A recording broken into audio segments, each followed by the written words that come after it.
I won't deny it, I'm a Southsider, you don't wanna mess with me. Got the police rushing at me, but I'm calm cause I'm smoking that CBD. Said I won't deny it, I'm a Southsider, you don't wanna mess with me. Got the police looking for me, but I'm chilling in the back of the VIP. Said she won't deny it, she's a Northsider, you don't wanna mess with her. Got the police looking for her, but they can't do nothing to a Shamana Keeler. Said he won't deny it, he's a Southsider, you don't wanna mess with him. Got the police looking for him, but he doesn't really care, cause they can't do nothing to the Director of Government Affairs. Bam. That's as good as I can drop. do on one take. Wow. Shit. Did not expect that. I closed my eyes too, because I found in the past that when I did these, if I was looking at people, I'd make more mistakes. Like when Amy and friggin' Devon were on one of the last episodes, started trying to like look at them. She's filming me for Snapchat and shit. I'm like, they can't do nothing to a top producer. Oh, it came back to me in the middle of it. You know what I mean? That pressure. Hello, everyone out there. I'm attorney Brian Tierney. This is the Blessed Life University podcast, the Blue Podcast for short. I normally don't even mention that I'm an attorney, but it was a force of habit from one of the old podcasts I used to do. With me today is Tilsa Fernandez. She's the owner of Divine Yoni Goddess. She has a wedding vows business where she marries people as an officiant for weddings. And she has 7 beautiful children that probably keep her busy and maybe drive her crazy all the time. Absolutely. Also with me is Kristopher Anderson, the Government Affairs Director for the Chicago Association of Realtors. We're going to be talking about the upcoming primary election here in Illinois. So we have the Democrat primary coming up June 28th. June 28th. And a Republican primary. So it's primary day, but you got to pick which one you want to be with. You got to. It's like you got to pick your side. You know, when you go to the county, you can't say you're neutron. You with somebody. Yeah, that's true. It's kind of weird because I don't know if every state makes you choose whether you want the Republican primary ballot or Democrat ballot. I think a lot of them you can pick like you can mix and match. lines. Like, you know what? This is a Democrat I like, and this Republican I like him. So you know, or her. I wouldn't say we're atypical, but it's one of those things where you hear people, especially in old movies, talk about, are you a registered Republican or you're a registered Democrat? That's basically what they mean by registration, that you're pulling that ballot in their respective primary. So one of the knocks, and I'm sure we'll get into the race a little bit more, but one of the knocks against one of the Republican candidates for governor is that in past elections, he's actually pulled a Democratic primary ballot. But if you got a friend that's running on the Democrat side, you want to make sure that one friend gets elected, then you got to pull a Democrat ballot to elect that one friend a dog catcher, and may not vote for any of the other elections. But does that mean that you're really a Republican or a Democrat? You know, there's no purity test. It's just saying that you voted in the Democratic election in the past. I see. Yeah, I mean, you know, if you're going to pull a ballot, I would think you would have, you know, at least check off some of the other ones too instead of vote for just one candidate. But it is the primary. Correct. And not every state does primaries, do they? No, every state will do a primary. Okay. They may not do it the same way. So people that are coming to Chicago from Seattle, let's say, going to an actual physical location is something new for them. In Seattle, you do it all by mail. And there's a few states where you do it by mail. Primary election is how you get your candidate usually for Democrat, and then how you get your candidate for Republican, and those two square off. Now, in some places, I think like Louisiana and like in the municipal election we'll have in Chicago next year, they have a general runoff election, and that basically means that anybody can run from any party, and the top 2 getters will then face off in a general election. So if you got 20 people in the race, and the person that comes in first gets 15% of the vote, and the person that comes in second gets 12% of the vote, those 2 advance. So you could have 2 Republicans, you got 2 Democrats, you got 2 Libertarians, you can have a Democrat and a Republican, and that's quite often that you'll see that in other states like in Louisiana. That's interesting. Right. I didn't know it came down to 2 people at the end. Yeah. So you got to get 50% plus 1. And like I said, we'll talk, I'm sure, about the city election a little bit. But, you know, you got 20 people in the race. And if nobody fails to get 50% plus 1, so there's 100 ballots cast, nobody has 51 votes, then the top 2 getters then advance to the next round, and they're probably asking all the people they beat, the other 18, hey, will you endorse me? Would you send your friends to come vote for me?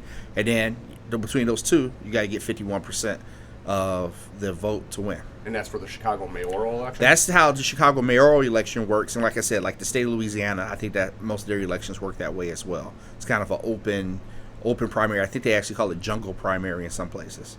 That's interesting. I mean, Yeah. it's just like a wild Yeah. primary. Exactly. And like I said, your top 3 vote getters could be Republican. Your top 3 could be Democrat.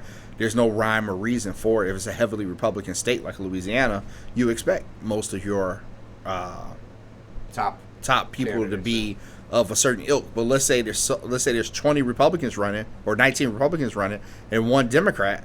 If the Democrat harnesses all the Democrat votes there are to get, and then the other 19 split up all the Republican votes, then you might have a runoff between a Democrat and a Republican. That's interesting. But when the axe falls and it's time for the actual general primary, or excuse me, the general election, then that Democrat probably is not going to fare as well because he still has that same pool of Democrat votes, Smaller chunk. and then the Republican will coalesce all the Republican votes that were out there. Yeah. You mentioned civil libertarian too, and I don't know about you guys, but it would be nice to see a few viable ones around here. You know what I mean? I feel like they're not represented well enough. In the I think we're about 800 miles too far east to get those true libertarians. You start to see that in your more western states, your Colorados, your Wyomings, your Idahos, property rights, drug rights, things of that nature. But we don't have a strong libertarian movement here in Illinois. Yeah, no, it doesn't seem like it. I think the government's very happy with the structure they have here, with the maps they have here, with all of that stuff. But I like it personally. I'm one of those people. It's like I'm in the center, and I'm kind of like socially liberal and fiscally type of conservative. But all about individual liberties. Especially after everything we've been through with coronavirus and all that, and the results of that. But it'd be cool to have a few more civil libertarians in the mix around here. I wouldn't even think about it. When I was younger, I always kind of thought about getting into politics, but it's not for me, man. It's a dirty business. It could be. It's a dirty business, though. It's crazy. It could be, but being a doctor could be a dirty business. Come home with blood on your Right. hands every day. Being a veterinarian is a dirty business. Come home with dog poop on your hands every day. It That's depends on what true. type of dirt you want to get engaged in. I mean, the dog poop would be all right, but if they catch me coming out of polecats one night or something like that, they're like, hey, I was honest about it. I told you I was there. What are we judging for? Whatever. But You're a they'll man try of to- the people. They'll try to friggin', you're right. It's a good way to network sometimes, too. You go there with your realtors or whatever, not naming any names. I'd never do that. But yeah, no, I mean, it's like, you got to be able to live your life, and I feel like it's a lot of judgment and all that stuff that I don't care for. So if they're going to judge me, they're going to judge me on what I'm saying on here and not on the campaign trail. But so we have our primary coming up on the 28th, and that's going to be for the governor of Illinois, Correct. for state reps, Yes. and then the following year in 2023, we're going to have the Chicago primary. Is that primary or general for Chicago? So let me back up. Yeah. So for June 28th, you'll be able to cast your ballot for governor, all of what you call your constitutional statewide elected officers. So Secretary of State, where there's a pretty heavy Democrat primary also for that race, your comptroller, your attorney general, your treasurer, which I think are pretty uncontested. Yeah.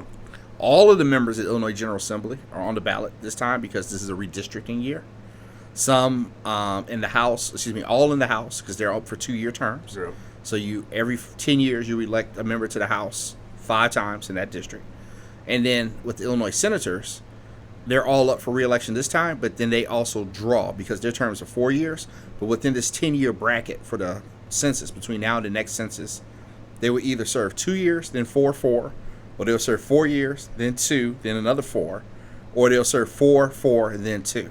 That's the way their terms are broken up. So even though they have traditionally a That's 4-year interesting. term, because they got to make it equal out to 10, somewhere in that 10-year period, they got to serve a 2-year term. And like I said, they're all up for re-election now, some for 4 years, some for 2. But that's just the way they balance things out. And then also more locally, not in our city races, but there's some county races. The county board president is up for re-election. She has a challenger, a former county commissioner. All your county board commissioners are up for re-election, all 17 of them.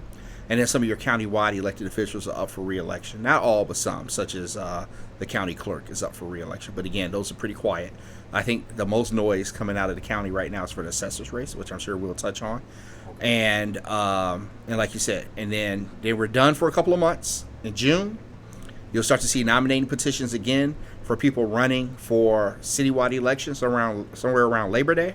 So people will be knocking on your doors in Labor Day if you're going to open the door because of COVID. I'm not sure. And then you'll sign petitions for people. And then in November, we have a general election. So whoever wins the Democrat primary for governor and whoever wins the Republican primary for governor will then face off. And then we'll have a new governor elected and sworn in January. And while that's all going on, all the machinery that's getting ready for the city election is happening at the same time, where people are getting petitions. They're filing. They'll probably end up filing sometime in November. People will challenge the ballot. So good work for you if you want to become an election attorney, Brian. Yeah, that's not a good one. That one's bad. So people will, fight to stay on the ballot, fight to kick other people off the ballot. And it's all types of strategies to go into these type of decisions. If you're on a ballot and it's like 2 women, you probably want to keep 2 on the ballot because, the traditional notion is women vote for women. And so, that'll split that women vote versus you only have 1 woman in the ballot. Then, all that women vote will coalesce around her. So, there's a lot of strategies on who gets kicked off and who stays on the ballot. And then we'll have a municipal election in February of 2023. And for each ward in the city of Chicago, the mayor, the clerk of the city, and the treasurer of the city will all up be for re-election. And in each of those races, if it's a challenger, again, they all have to get 50% of the vote plus 1. And if not, then there's a primary. Then there's a runoff that'll happen in April. And then after that runoff in April, then the new city government is sworn in sometime in mid to late April. So it sounds complicated, but it's not really when you work this business for a while. Well, you explained it well. Yeah. Okay. So Yeah. we have All the dates right on point. I'm like, I should be writing this. Well, this is a great lesson in It is. civics and Illinois, voting rights and all this. Right, because a lot of elections. people just don't know, and they only vote for president. Yeah. These are all the important candidates that we need to pay close attention to, so. So when people ask, Chris, should I vote in a primary election? Chris, should I vote in a local election? The answer is always yes. I always encourage democracy, even though jokingly I say now as a lobbyist, I don't want democracy. I want to have my way when it comes to politicians, but actually I do want people engaged and involved. But when it comes down to it, who controls your life more on a day-to-day basis, Joe Biden or Lori Lightfoot? The answer is Lori Lightfoot. Right. On your day-to-day basis. Joe Biden can't tell your kid he or she can or cannot go downtown because they're underage and they have a curfew. But Right. the mayor of the city of Chicago can. There's some ACLU constitutional law professors that are challenging that and don't think that she may have that authority. But on a day-to-day basis, who can control your life? The President of the United States or the governor or the mayor? It always comes down to that local official. So you need to be involved. You need to be engaged. You need to be voting so you really can have the type of government that you want. If you want no water bills, you want no library book fees and fines, you need to vote at the local level. That's not something Joe Biden can do for you. Yeah, I was always a person who, through my father, and I had a neighbor, he's like, you got to vote. This is a very important right that you have. You got to use it. So I would vote in, pretty much every election, primary in general. I think I've only missed one since I was 18 or something. I'm trying to think if I've missed one. I don't believe I have, but I may have. Yeah, I think I missed one when I can't remember if it was knee surgery or what it was I had done, and I think I skipped it. I was just mentally not in the mood to go out there and do that, and I'll get back when the general time comes. But you could have requested the mail by mail vote too. You could have, but I could have. Yeah, I didn't. I guess I didn't think about it too much in that way. Plus, I think there's deadlines and stuff like that. I like the local system we have here. I go to the local park district or the school or wherever, and you go in there and you vote, and it's nice and easy. And then it's as far as the mail-in ballots go, it's funny how in the president's election, in the last one, they were disputing mail-in ballots when there's some states that do it only that way. So it's interesting how that all works, but. Those are talking points. That wasn't actual arguments. It's funny now in Pennsylvania, they just had their primary, and the real contested primary is the Republican primary for Senate. And there's probably tens of thousands of absentee mail-in ballots that had to be cast. And if you remember, Pennsylvania, Arizona, and Michigan were the states that people were saying where fraud was occurring and mail-in ballots is the issue. And it's going to be interesting to see that mail-in ballots are probably going to be what decides the Republican candidate for United States Senate. And I wonder if people are going to say the same thing, that these votes were rigged and they're fraudulent. Probably not. Probably not. You're absolutely right. Probably not. Probably not. Yeah. We'll see. I mean, usually people say these things to suit their own purposes at the time, and then later it's a dead issue. And Exactly. Don't even mention saying, "Oh, we got to do it by mail." Yeah, you forgot that we told you this shit was poison during the pandemic, but now it's all good. We've somehow it's magical and brand new, and nobody cares anymore. But so all right, so we have our primary coming up in June. Then we have another primary, but for city government in November. No. Or that's November's general. November's a general general. election. Yes, forgive me. That's this year, and then the next year is when we have February. Our first bite at the apple to elect your alderman, your city mayor, your city clerk, and your city treasurer for the city of Chicago. And then if none of those candidates, so like I live in the 8th Ward, if the 8th Ward alderman or automatic candidate does not get 50% of the vote plus one, then I have to go to a runoff election in April, and vote for the top 2 vote getters in that particular race. And the same is true for mayor. If you remember last time, there's 18 plus people running for mayor last time, and Lori Lightfoot made it to the runoff versus Toni Preckwinkle, where she subsequently crushed the president and won every single ward in the city.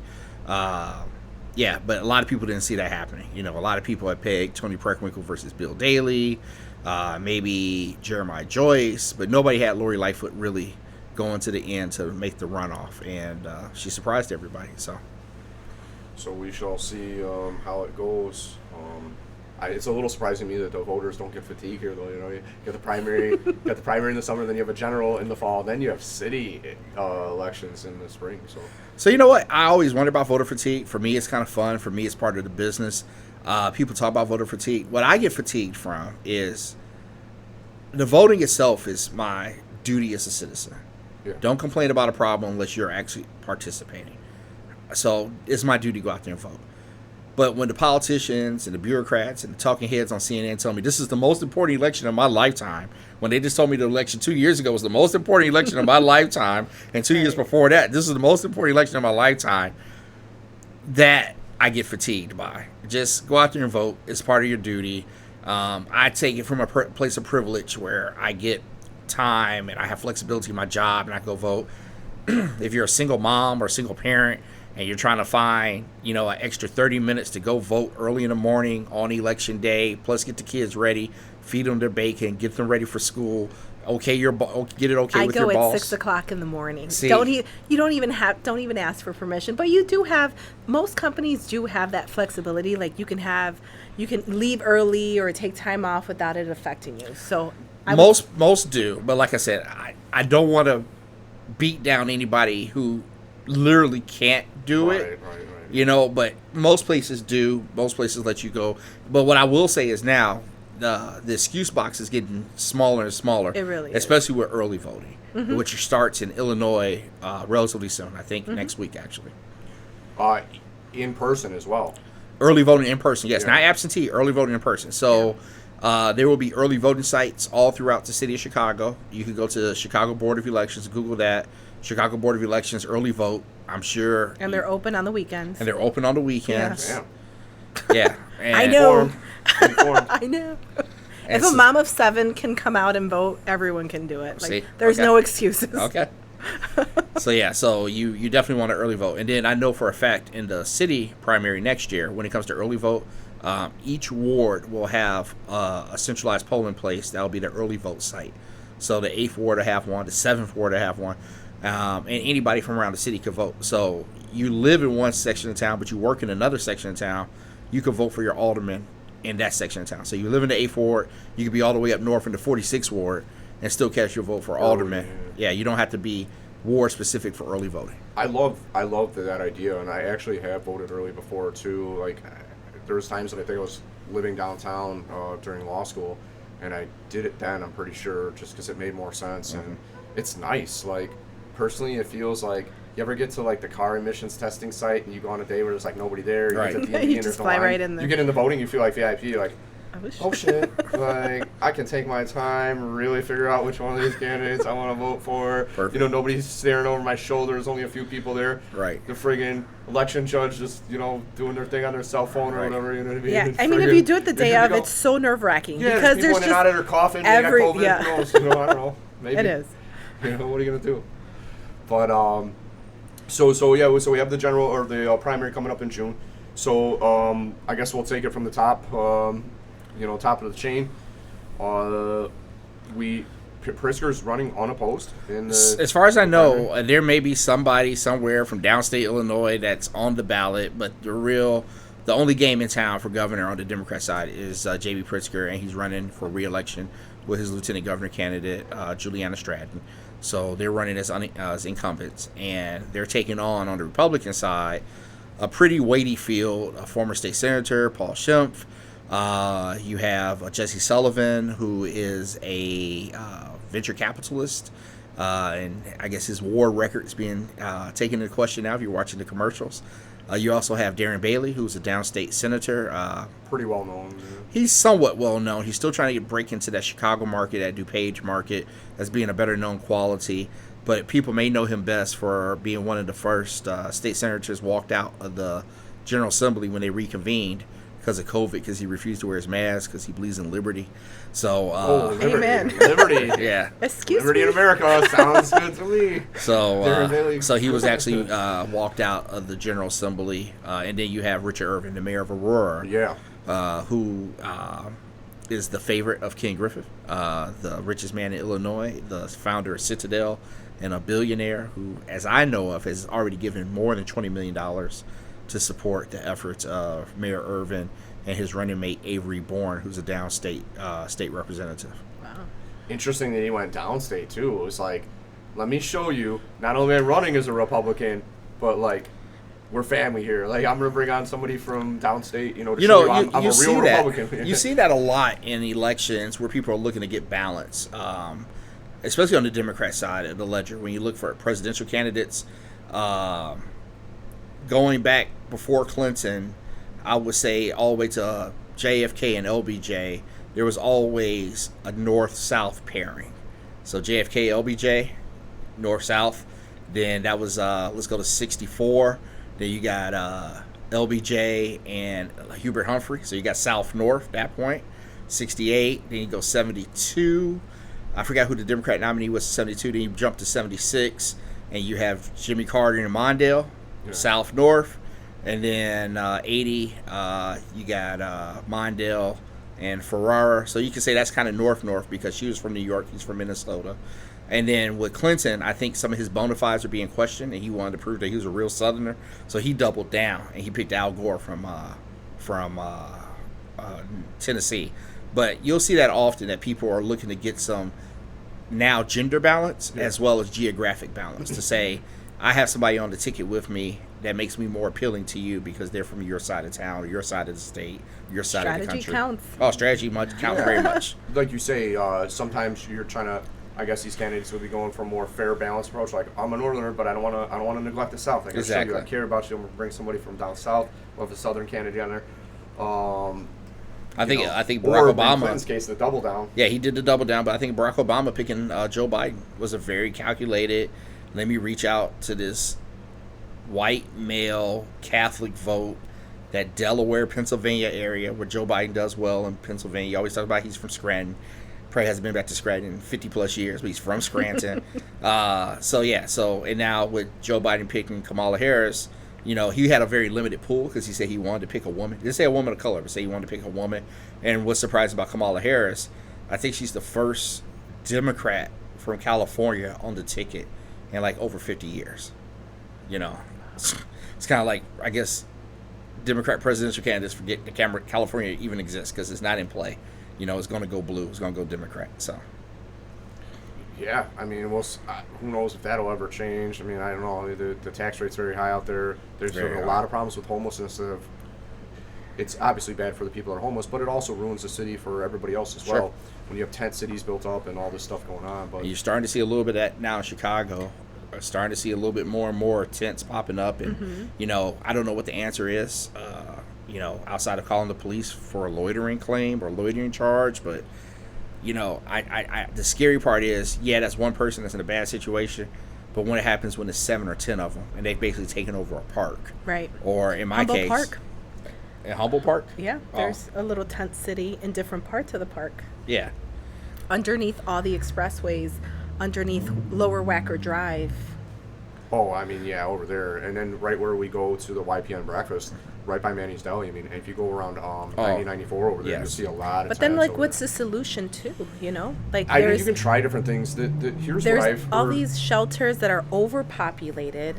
There's all these mental institutions that also have been closed, so all those people are just out.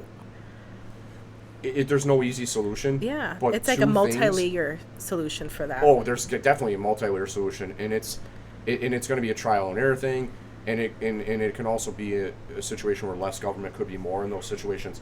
And the reason for that is I was listening to the Rogan podcast, and he's had a few different people talk about it, and I think one of them was the governor of Texas, or maybe it was the mayor of Austin. It was one of those two people. And he said in Austin, they have a pretty bad homeless problem too, but what they started doing was making city funds and vouchers available or something to this effect to give it to these homeless people to stay at a hotel where they had low occupancy rates. So there's times where these hotels are down to like 20% occupancy. Which is true. What happened during COVID. And they would get but they were doing that in the city, right? They were actually doing that. The city basically got into agreement with some smaller hotels here in Chicago. In Chicago during COVID. I think I saw that. Yeah, they were small ones. It wasn't like Hyatt, Marriott, or any Palmer House. I believe they were actually doing them at higher end hotels too. I'll have to check into that. I'm not sure about the higher end. I only saw on the news for there was a small one on the north side that was like more of like a community hotel that had been around for a long time. But whatever, if that's true, great. Because I guess the idea is that it's good for the business in some sense. I mean, there's pros and cons to everything, but in some sense, they're getting some money from the government while they're down there providing good service to these people to get off the damn street, to get some shelter, to be able to clean up, gather their life together, and maybe start taking advantage of the opportunities that are out there in the private market or through public assistance with the government. So that was one thing. But also, they said, I think the stat, and we don't fact check on here. I don't have somebody that's paid to sit here and Google some shit and tell me the right answer. But they said, I think that in California they spend more money on trying to get rid of homelessness within the government, and yet they have the worst homeless problem, because I think they're saying that a lot of the people who are employed to assist are making these big salaries, and they're bureaucrats, and although they spend all this money on it, the problem finally gets to the people who need it, or that would go to helping those people. It's mostly tiny homes would be labor. An option, building tiny homes, but where do you build them here? It would have to be more out in the suburbs, but the problem is a lot of the people that are homeless are here in the city. And you also have nonprofit organizations that are funding like the tents and all that stuff, food for them. So it's like there has to be a happy medium, on all of this. Well, yeah, I mean, you need the private sector involvement as well. But the thing that I feel that we don't get a lot of, especially in Illinois, is the accountability of how the money is actually spent, or the say that we have and how it's spent. It's all about the elections, which we're talking about now. So with the governor, so we're saying most likely unopposed for Pritzker, so he will be the Democratic candidate. So we're really talking more about the uncertainty of what's going to happen in the Republican primary.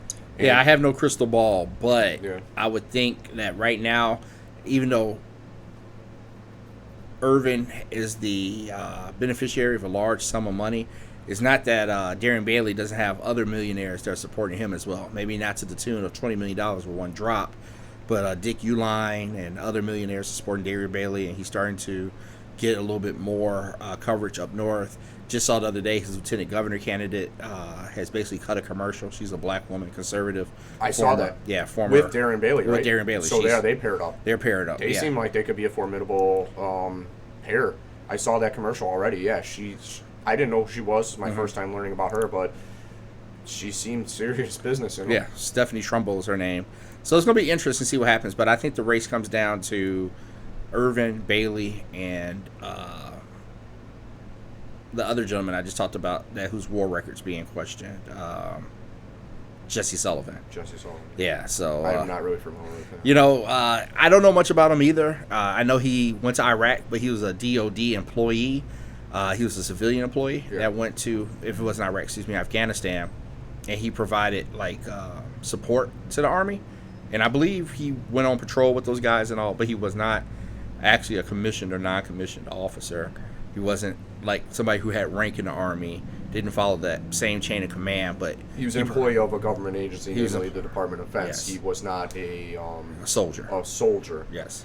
So, well, I mean, I personally, just I guess as a matter of opinion, would say I would never question anybody who was over there. I mean, especially not if you're in the actual service, but something like that. I mean, if you're in the danger zone and you're over there helping the effort, not that I personally agreed with those wars or whatever, especially, you know, in hindsight, everybody can kind of see, you know, what a trouble that was to our country. And when we get involved on these foreign policy things, they usually never end good, no matter where we intervene. You know, for 50, 60 years, you can look back at all of it, and it just doesn't really turn out well. But so all right, so we have in the Republican primary, we have Irving, we have Bailey, we have Sullivan.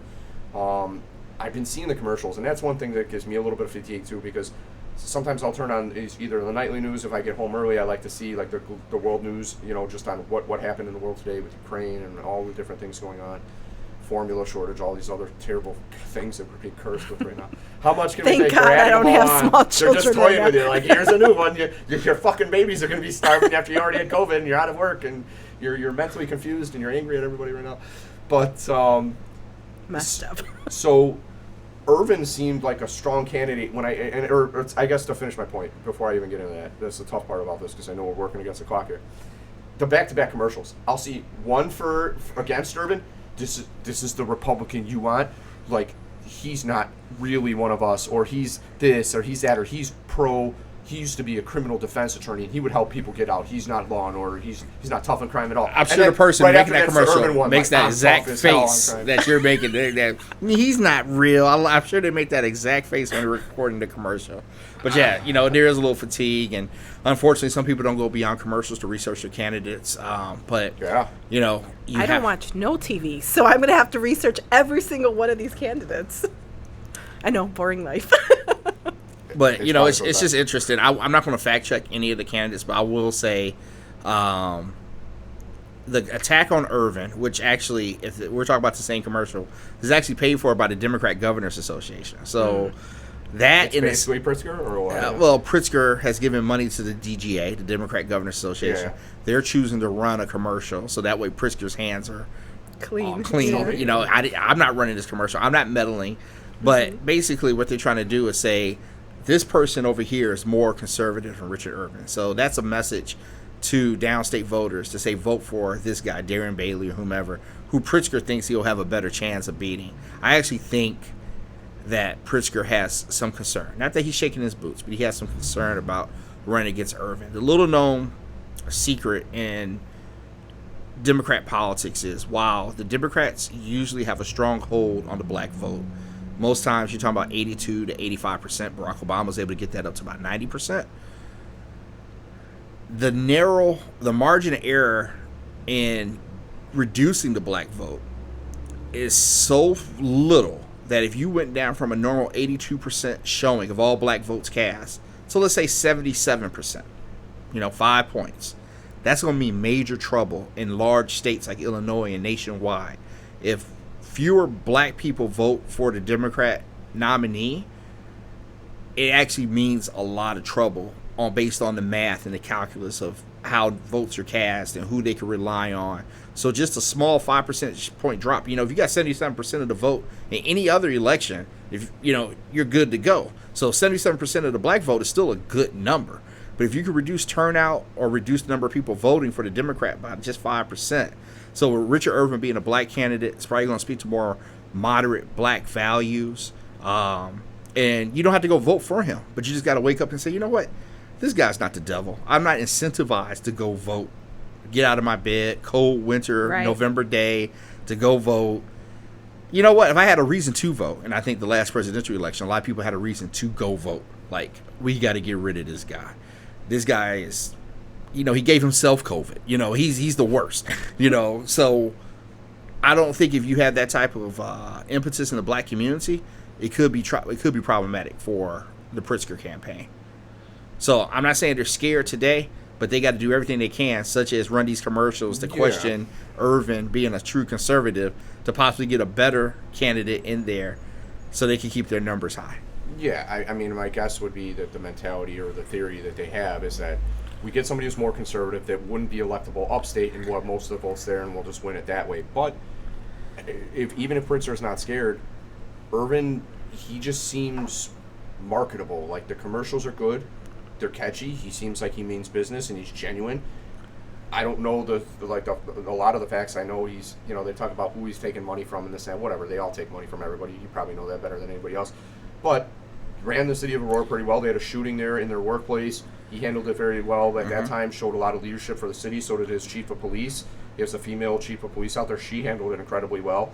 Even when Richard Irving, he had COVID, he was still, making announcements to the press and still leading even at that time. And he just seems like a fresh, younger face candidate that could pose a problem for Pritzker. And as well, they're saying now that the people are interested to see where the African American vote is going to go, because they're not so sure that folks are agreeing with current Democrat values as much as they used to, because of what they've seen during COVID. Like, we know about experiments with vaccines and experimental medical research that's been done to the African American community. Without getting examples of that, they've been now told you have to get this vaccine. In some places, it's mandated. I don't think it's going to be reminiscent of the Tuskegee experiment that's going to really take black people to say, I don't want to vote this time. But there's a certain mentality that's starting to go on in this country, where handouts are becoming more of a way of life, and there's a lot of conservative black people that have worked hard to say, hey, while the system has not been fair to me, I did contribute to the system. Now that everybody wants everything for free, I don't necessarily think I can agree with that. I think there's going to be a subset of black people that are really ticked off about criminal justice issues, and Democrats are always quick to say no concealed carry, no right to bear arms in certain areas. And I know plenty of black people that are going to vote for whomever the candidate is that says, I'm for you being able to protect yourself. That's true. In a way you see proper. I think a lot of minorities are feeling that sentiment. Yes. Where we're sharing that. We do want the right to bear arms. We're not out there. Obviously you're getting it legally. You're not getting it illegally. So there's a difference with that. And, I have a friend who runs a business, and he's very well off. And he told me he got a call from a Democrat fundraiser. I can't tell you which race or who it was. And he just said, why should I donate? And he's pretty good on donating to Democrat causes. Has also donated to Republicans. But the person started off with criminal justice reform. And we've done this, we've done that. He said, I'm a millionaire. I've created a business. I'm not a criminal. That's not speaking to me and my values, Right. And I think a lot of times people say, oh, we've done so well for your people. But, the black population is not a monolith. And one of the problems, one of the concerns I have personally is what's being done for the middle class black to give us a step up. We did all the right things. We went to college. We got decent jobs. But, we're kind of still stuck in the rut. So what is going to get us out of that rut? Is it relieving student loan debt? I'm not saying yay or nay. But, when it comes to poor people, government will be there to take care of them. When it comes to rich people, they can take care of themselves. But when it comes to that middle class, what can you do to help break them out of the rut, to have the joys of the 1950s middle class with 2 to 3 vacations a year, stay-at-home parent, house, car, and not saddled in debt. So I was going to say 2 things, though. About the governor's race. 2 things where I'm not fact-checking anybody, but one commercial says, "Oh, Richard Irving doesn't care about criminal justice. He represented criminals as a criminal defense attorney." Yeah. That should be celebrated. Not that I'm voting for Richard Irving, but that should be celebrated. And the criminal justice system is an adversarial system. You have a prosecutor that's paid for by the government. You have a defense attorney that either is private, that you pay for out of pocket, or you have a public defender. And if you didn't have those 2 sides, this country would be a mess. Now, people will go to jail unjustly. People will not have representation. You want somebody who's going to fight for you zealously. Just because I represent you does not mean I believe in what you did, nor am I exonerating for what you did. So that's one commercial where I want to call BS. And then the other one was Richard Irving himself, where he has some shears, and he's talking about all the stuff he's going to cut when he gets to Springfield. But he said, the one thing I won't cut is Michael Madigan's sentence. And I just kind of looked at paused. That was a funny one, though. I like it. You do? I think it's hysterical because it's kind of like, I mean, I don't think any candidate would necessarily, whether it's Pritzker or not, would pardon Mike Madigan if he's convicted, which, God, I mean, you would think they'd get him on something after 40 years because we all know, right? But, and I can say that now because he was under federal indictment. Before I used to watch what I was saying here, and, no disrespect to the man as a person, I don't know him personally, but we are in $200 billion worth of debt as a state between our pension obligations that are not funded and our health care obligations to our state workers for Blue Cross, Blue Shield, all this. But yeah, no, I like a little humor thrown in there like that. Like, I don't know. This guy goes to jail. Like, he's letting you know that I'm on your side in terms of I disagree with the Democrat corruption of his party. See, I didn't take it as humor because I didn't see a smile or a funny at the end. Yeah. And I actually think it played on the ignorance of the voters because Michael Madigan is not being tried by the state's attorney of Sangamon County. He's under U.S. federal indictment. So the governor of Illinois will have no say-so in the pardoning of a federal. That makes sense, you can't commuter pardon that. Yes, these are federal charges. This is very serious shit. It has nothing to do with you, buddy. I didn't, touche, Chris. Yeah. I didn't even think about that. Yeah, so that's the one where I was like, okay, I'm not fact-checking, but that's one where I was like, really? and Richard Irving and his Good people. for pointing that out, too. But it's still funny nonetheless. I appreciate that. Or to me it is, anyway. Okay. But, yeah, to a few points. One is, I was just saying in terms of medical research and things like that and the mandates of a vaccine, that's just one factor. But I think the other factors are the right to self-defense, especially when you're living in areas that are crime-ridden and you're telling me, that we're criminals for even thinking about having that right to defend ourselves. I think in Texas they say there's a saying like an armed society is a polite society or something like that. So, how are the crime rates? Probably way lower. Yeah, that's the funny thing. I challenge people all the time. Everybody was so concerned about concealed carry. And I'm like, Texas is not the Texas of the 1880s. There's not all types of shootouts happening in Texas every day. And these people have the right to bear arms in these western states. Now, the population may be lower, but I would put crime per capita in Houston against crime per capita in Chicago and say things are much worse in Chicago than they are in Houston.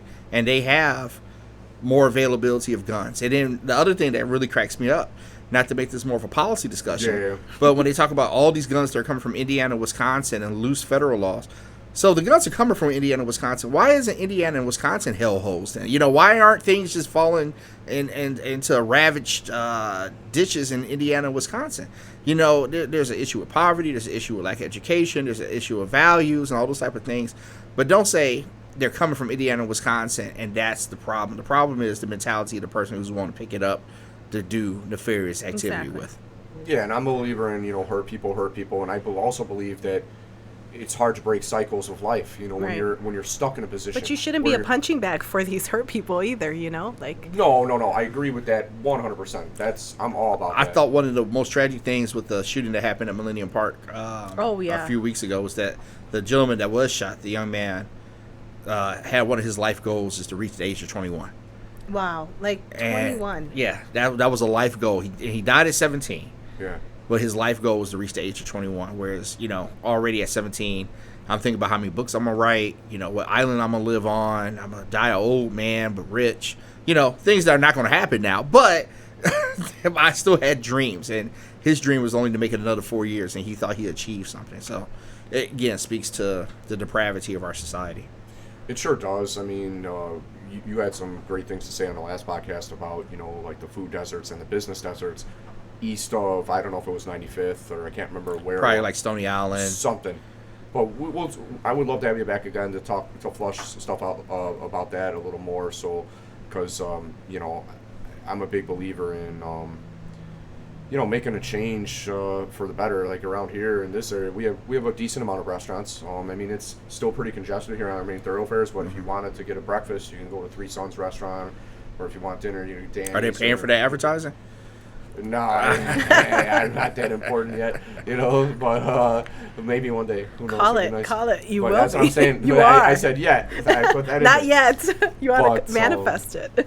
But yeah, no. So I just feel like I would hope that it seems like in the past maybe African American community not trying to generalize, but align more with the Democratic Party. But I think the notion is out there now that, yes, we do believe in some things like self-defense, and we believe in not having to be required to do things. And then also, I don't think everybody wants handouts either. We know that, like, having a sense of purpose and having a job or something to get up in the morning to do is a rewarding thing on a personal level, and that is in and of itself is just a good example for the people around too. Like, oh, where's Jim at? Oh, the motherfucker ain't sitting around here. Like, he's gone. That guy's at work or whatever. You know what I mean? And I just feel like once we have that equality of not just opportunity, but more of the outcome too, where, like, I was talking to Frank Williams, Hall of Famer, Frank Williams. Realtor Hall of Famer. Realtor, Chicago Association of Realtor Hall of Famer, and just all-around good guy, and just, honored to know him and have, I had a great experience with him recently. Went out to a fair housing conference in Crystal Lake. Okay. And I had the honor of sitting with him in his hotel room, and we had a drink each, and just watched the Sports Center and chatted about the conference the next day. But anyway, he was just saying that, the African American people want a real seat at the table where their voices and their opinions are heard, and that the policy that affects them, that they have a choice in the matter, and I think that's all you could really ask for. And I just hope that whatever mayoral candidate gets in next or whatever, or just as we're the youth of this generation taking on this torch, that we can better some of this, because in many communities in Chicago, since after Martin Luther King was assassinated, they haven't been the same since. The businesses left. They never came back. It's been the west side's been the west side, and the far south side and the southeast side have been that way too. And businesses haven't come back, but also African Americans have not had the chance to. A lot of the businesses left the southeast side and stuff like that, where you wouldn't have those ham and eggs or a steak and eggs place to go to real quick or whatever that we have around here. But we'll see what happens with the governor race then. I mean, Irving seems a little bit that JB feels kind of Pritzker feels a little. Yeah, I would think if JB Pritzker had an early Christmas list, it's not for Richard Irving to be the Republican candidate that he faces in November. But JB Pritzker has a lot of money. He's going to utilize a lot of it, and a lot of people in Democrat circles say part of the reason why they want the DNC convention here, which they fill out an official application for. Is that maybe one day he wants to run for president. He's a relatively young man with lots of money, so he does 2 successful terms as governor. Joe Biden does a run for re-election. Republicans take control of the White House in 2024. Who knows? We may be talking about a J.B. Pritzker, presidential campaign, but you got to get re-elected as governor first. So step number 1, and then going down the ballot on the Democrat side, Secretary of State. That's probably going to be the most contentious, high-ranking statewide primary that we have to deal with. You have Alexi Giannoulias, who's the former treasurer. You have Anna Valencia. Alexi for us. I've been seeing this. Yes. You have Anna Valencia, the current city clerk for the city of Chicago, but she's actually from, I believe, Granite City, Illinois, like central Illinois. Okay. And then you have David Moore, who's a alderman in the city of Chicago, the only African-American in the race. It looks like Alexi is pretty much running the table on that race, but a lot of people say, these polls may not be accurate. Don't underestimate, as I talked about earlier in the race. You got one woman in the race, a Latina. You got an emerging Latino vote coming about in the city and the state of Illinois.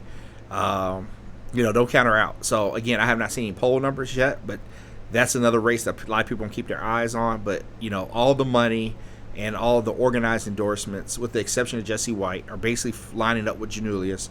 And the one big endorsement that Anna Valencia received was the current office holder, and that's Jesse White, who's somewhat beloved because of just a nice old man, and plus his tumblers, that Jesse White tumblers, have been at every county fair, 25 Bulls games a year. Everybody loves the Jesse White tumblers, yeah. Well, it'd be nice if they carry on that tradition even when he's, he's no longer in office. I'm sure the Jesse White tumblers, my grandkids will be talking about, they went to go see the Jesse White tumblers, and that's something he's done a great job with as far as changing the lives of people on the near west side, Cabrini Green. When there was a Cabrini Green, we're talking about the good times days, not the area now that's basically an extension of Lincoln Park in Old Town, gentrified. But the good old days of Cabrini Green. Yeah, he's changed some lives and given people some opportunities. And we need more of that. We need to change our educational system, too, to encompass and start talking about, like, entrepreneurship, discovering passion, but also include healing modalities into that. Yeah, I mean, I believe there's a lot of things. And by that, I don't mean like counselors. Like these poor counselors are like jam-packed with all these caseloads, and you need that individualized therapy. Maybe not call it therapy, call it something else, different modalities that can help our children. I think that people need to learn how to handle emotions, because emotions drive a lot of our decisions, and they can drive them really quickly in the wrong direction. So I think it's something they kind of need to focus on in schools. And also, right now, a lot of the education curriculum is tailored to make us worker bees, when right, not everyone's a worker bee. Especially with a lot of jobs that are no longer here. Like, you kind of got to think about ways to make money and have that accrue to you. Because I told my staff this today. I don't even know if you were here when I said this to them before they left. Yeah, I was here. Well, none of us are going to get rich doing this, like just working with our hands and our mind. Like, we have to have some kind of stream of income that's going to accrue to us, another business, investments in real estate or the stock market and whatever. Yeah. You have to have what do they say, like 6 streams of income, at least? I'm short by like 5 right now. You know what I mean? And my stocks, I started investing last year. I put in a little bit, and they've taken a nasty hit lately. The market's been down. So yeah. I'm going to hang on to them, whatever. I'm saving them from when I'm old, so I'm not worried about what they're at right now. But so we talked about the governor, the secretary of state, any state reps that are... You know what? There's no state rep race that really jumps out at me right now because some people position themselves. There's going to be some new faces in Springfield no matter what. It's a safe bet in the city of Chicago. If you're running for state rep in the city proper and you win a Democrat primary, you pretty much have won the election. You're not going to have any real Republican opposition in the city of Chicago for your state rep race. But in the case of Congress, even on the first congressional district, Bobby Rush has decided to retire. You have like literally 20 people looking to succeed him. Shout out to Nakia Pippion McGriff, the former. Is she? She's on the ballot. Yeah, former president of the Chicago Association of Realtors. Yeah, just last year. 2 years ago. 2 years ago. No, excuse me. Well, it was last year, and Maurice was before. Yeah, the former term. She's the former term. She's a candidate. You have another contested race for Congress in Danny Davis's district. He should prevail, but we have a challenge. Well, I would say from the left, it's going to kind of line up as that like Bernie Sanders versus the establishment type of race. Yeah. The same thing could be said in the Illinois 3rd because we lost population. Remember, we did our census. That's why we have a drawing or redrawing of districts. Yeah. The 3rd is now represented by Marie Lipinski. Excuse me, not Marie Lipinski. Excuse me. It was represented by Dan Lipinski. Then they have a new congressman who beat Dan Lipinski. Yeah. And they basically redrawn it so it includes what used to be the old 6. So Sean Casten, who is the current office holder from the 6th district, is now running in the 3rd against Marie Newman. That's who I meant to say. Marie Newman. And she's the current rep in the 3rd. Yeah. So now you got 2 Democrats challenging each other for this new 3rd seat. I would say that Casten is the favorite. I'd be very surprised. Well, Casten's an incumbent also. Oh. He's the incumbent in the 6th congressional district. Newman is the incumbent in the 3rd. Yeah. Because we lost 1 congressional seat this year. Because of redistricting. Yes. So now they've merged the 3rd and the 6th together. So now they have to face off. They have to face off each other in the Democrat primary. Yeah. So I expect Casten to win. Then I've already talked about Danny Davis. And then you have a new congressional district that's formed to represent. You had 1 Latino district that was held by Luis Gutierrez and then now Chuy Garcia. And now you have a 2nd Latino district that's further north. And the 2 challengers there, or the 2 prominent challengers, are Gilbert Villegas and a state rep who's really bad on realtor issues. Her name escapes me right now. But I would love for Gil Villegas to win that, but she's really good. She's a on-the-ground community organizer. I would not be surprised if she won that race. So we'll just have to wait and see. The good thing about that district, it stretches into the suburbs. And I think Gil's message will speak more to some suburban voters, the people that aren't looking, again, for the handouts, the Bernie Sanders type. And, that might be enough for him to prevail, but we'll see. So because of that and a lot of movement that's happening, you got state senators running for Congress seats. You got aldermen running for Secretary of State. Some people are opting to give up their seats. So I said all that to say that in Springfield, when they reconvene in January, there's going to be a lot of new faces. Not a majority of new faces, but there will be a lot of new faces. Jackie Collins, a state senator, is choosing to run for the 1st congressional seat. So there's going to be a new state senator from her district. There's a couple of state reps here and there that are opting to retire, so they have new people coming in. There's a couple of state reps that are being challenged pretty heavily. Lindsay LaPointe is being challenged pretty heavily by a realtor member. I'm hoping that she can kind of give her the business, but we'll see. So, there's going to be some few new faces in Springfield, but there's opportunity and challenge there. People like myself in the business I'm in, it means I got to make new friends, right? It's not about my love for Brian or my love for this person. It's about making sure that my interests are heard when I go down to Springfield or go to City Hall or go to the county board meeting, and I talk to the representative and try to convince them or educate them on the needs of the people I represent or my lobby. Well said. I guess I'll just ask you one last thing, because I know your time is limited. You need to get home with your family for as much running around. And it's funny when you talk about family and you start talking about we make emotional decisions. I'm about to go home to my stepson, who's 9 and not quite 10, but will be 10 soon. And lots of emotional decisions there, but I look forward to seeing my little guy. I hear you. Well, I guess lastly then, what do you think the issues are that will drive the election? What are voters looking for in terms of issues, and outside of the name recognition of these candidates? What do you think are the maybe... Are you specific to Illinois or just overall? I don't know. I mean, I feel like they overlap a little bit, but Illinois. They overlap a lot, and I would say Illinois, that criminal justice issues are prevalent. It's in your face. Mm-hmm. You can't go downtown anymore. You're scared for your kid. I'm already foreshadowing what is it going to be like to raise a 16-year-old black man 6 years from now, or 6.5 years from now, and the leash I'm gonna need to have on him versus some of the liberties I had when I would literally leave a note for my mom, went downtown to hang out with some friends, went to Evergreen Plaza, be home in 5 or 6 hours, and no cell phone back in those days, no tracking. I can only imagine what it's going to be like 5 or 6 years from now. Like, you see something on the news, get home right away. Go to your cousin's house or your aunt's house that's nearby, and I'll pick you up. So I think criminal justice is going to be a big issue. Violence, criminal justice. Yeah, but the reason I asked about national is because if there was one godsend for the Democrat Party, and I was actually in D.C. when this happened, get ready to go to bed, I think on a Tuesday night, and the leak of the Supreme Court ruling that's set to come out in a couple of weeks that possibly will overturn Roe versus Wade, that has people fired up. Democrat activists fired up. And I do believe the polls, outside of my mother, who's a sweet Christian woman, most people see some option for abortion being needed legally in this country. But you get your devout Christians who don't believe in it, or devout religious people that don't believe in it. But I believe the polls that 60% of the people, give or take, want some form of abortion on the books. They probably don't want abortion on demand. They don't want people to use it as birth control. But rape, incest, the mother's life's in danger. I agree with that. All those type of things.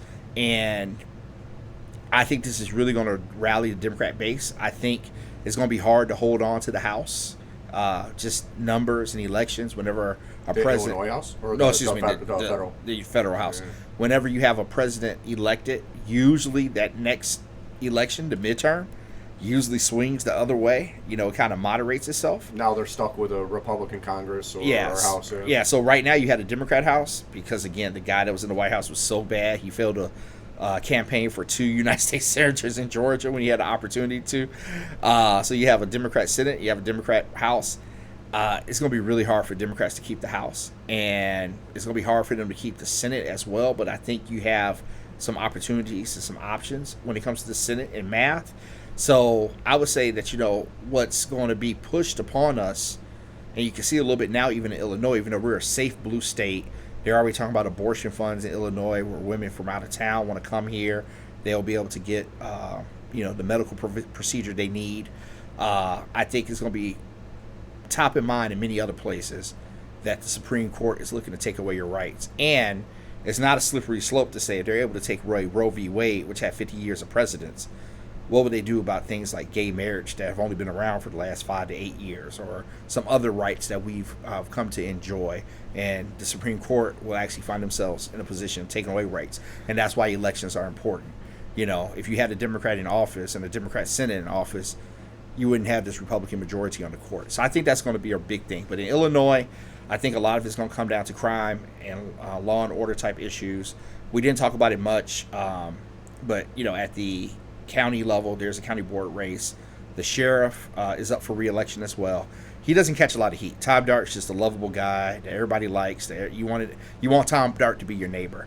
I see him winning re-election easily, but a lot of the crime and justice issues don't really touch him.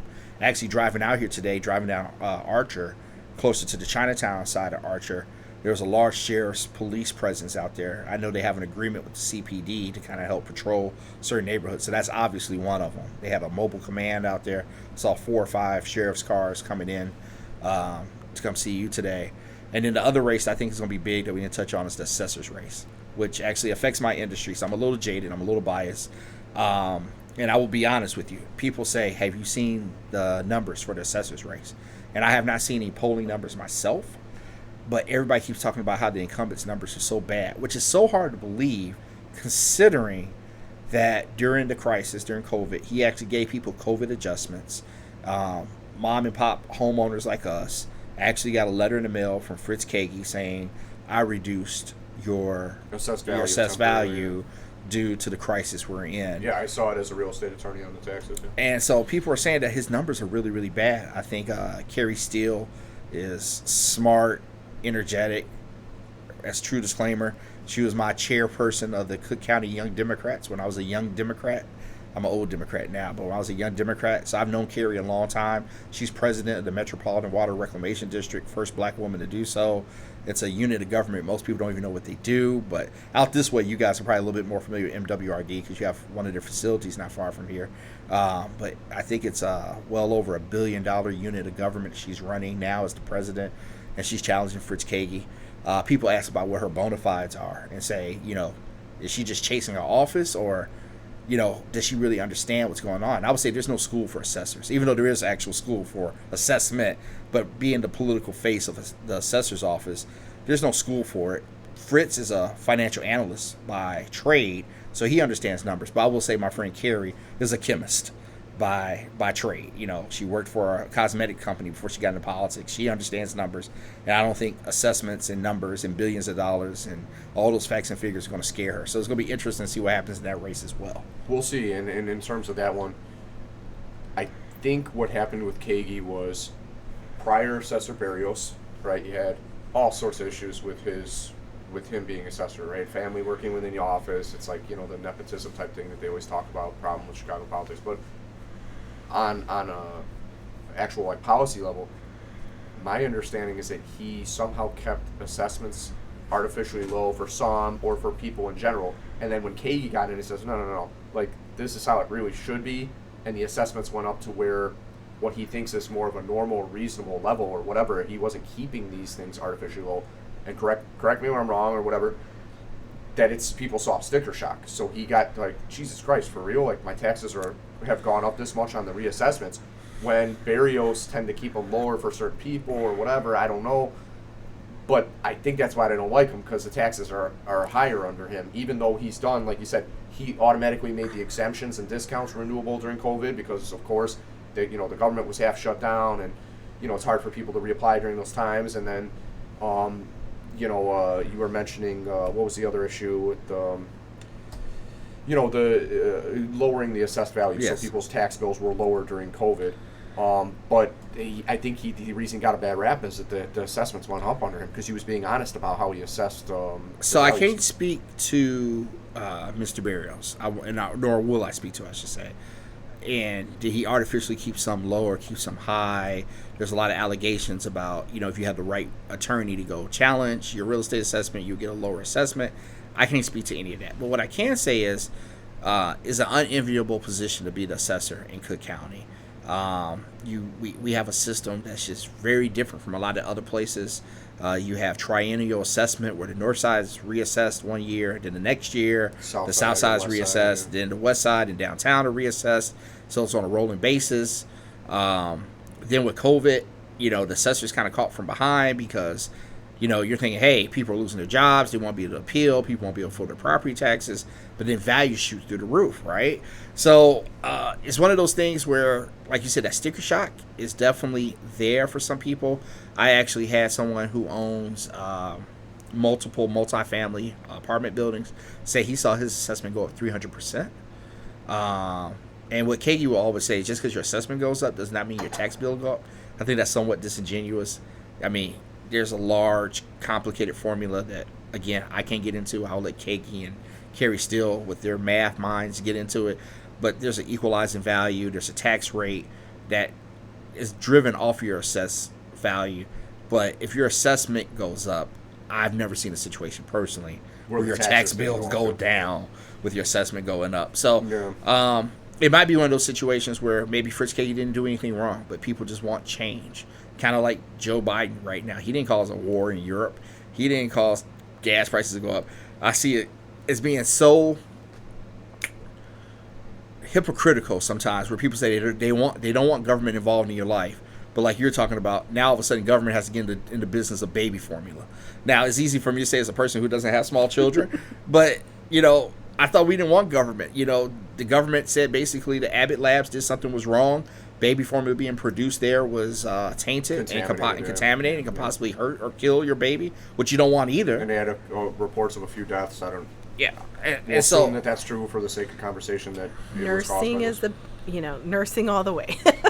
And so now you're in a situation where you have one company that has, I don't want to say a monopoly, but a huge market share, 60, 70%. Yeah.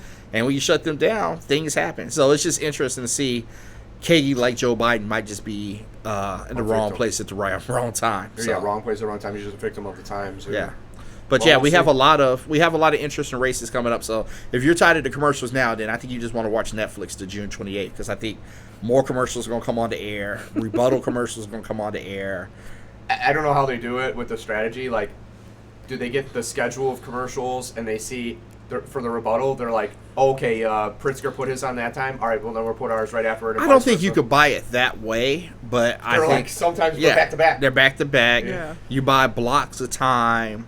It could just be because those are the times that most people are watching. They want that commercial slot at that time. Yeah, so there's a lot of that. I'm trying to think sports-wise. We're in a cycle right now where the baseball teams aren't doing, great, where you want a bunch of commercials during baseball games. But people strategically put commercials on during certain shows, certain times.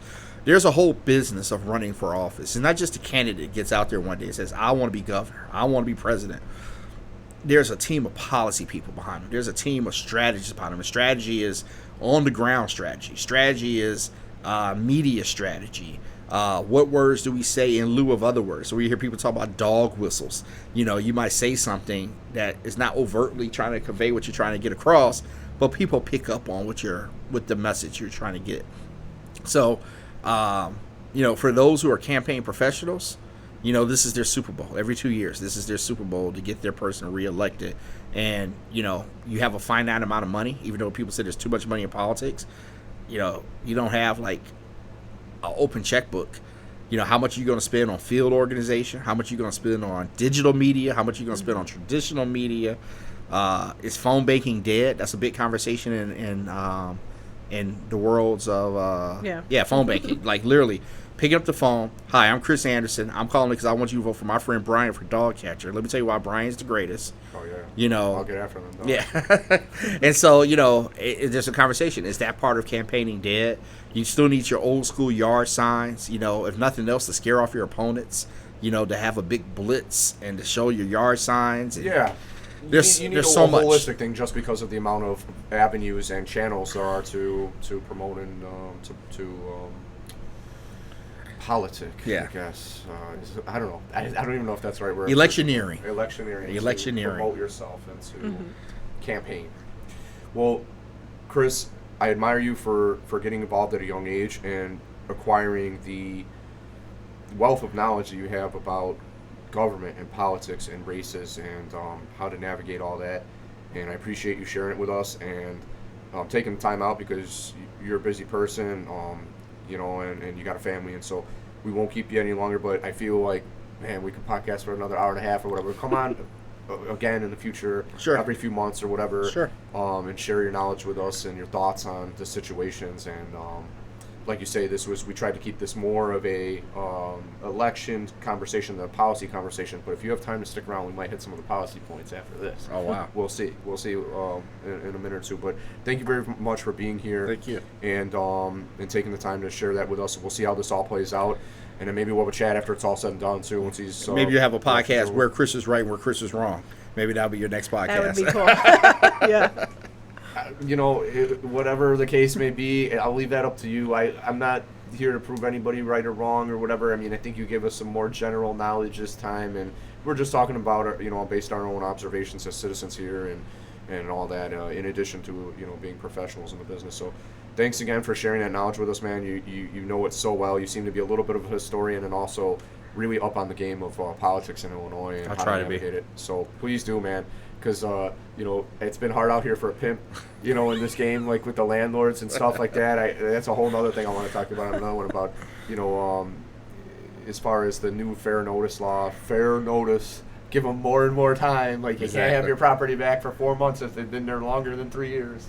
Whatever. That's another conversation for another time. So we'll take a break on that, and thanks again, Chris, for being here. No, thank you for having me. Thanks. Thank you.